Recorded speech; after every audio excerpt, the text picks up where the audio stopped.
potong po, tak potong melisa ngono po. Ojo arek tak klabang kok. Arek tak kelabang, riko urung tau dikelabang, pengen po tak kelabang ki. Men api. Yo. Ala wis karo-karo ah. Karo-karo. Endi karete? Aku rete nang ndi? Ra nganu ya wis tak. Angkon dhisik.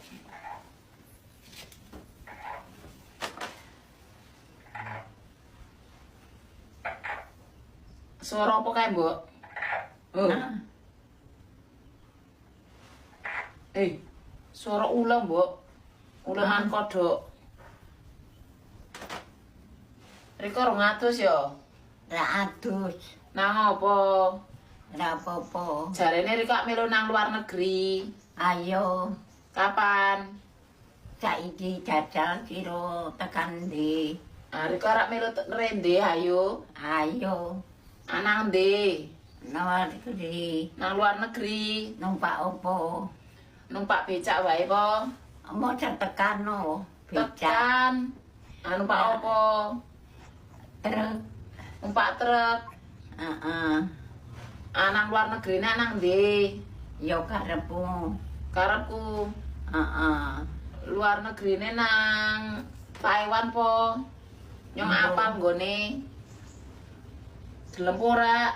Embuh ora ngendi ra. Tapi Riko iso nulis po ora? Belum ora oleh nulis.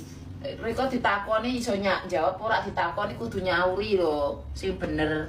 Nek nang luar negeri ke ditakoni iso jawab. Jenenge sapa? Sing banter.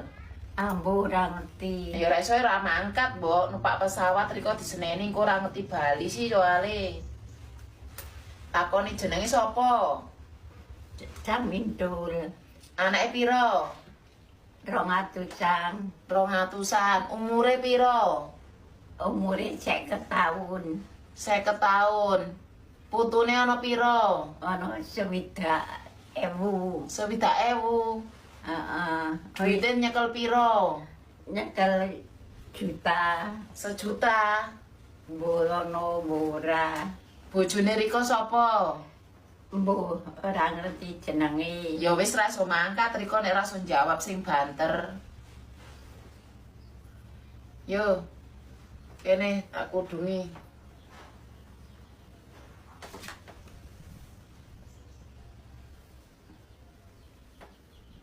Yo nang luar negeri po, yo mangkat. Ande numpak opo? Numpak becak. Emoh becak. Numpak apa? Monco tekan setahun. Nyake dombe. Bismillahirrahmanirrahim. Bismillahirrahmanirrahim. Alhamdulillahirabbil alamin. Yuk. Rung rampung. Ar-Rahmanirrahim. Maliki yaumiddin. Yuk.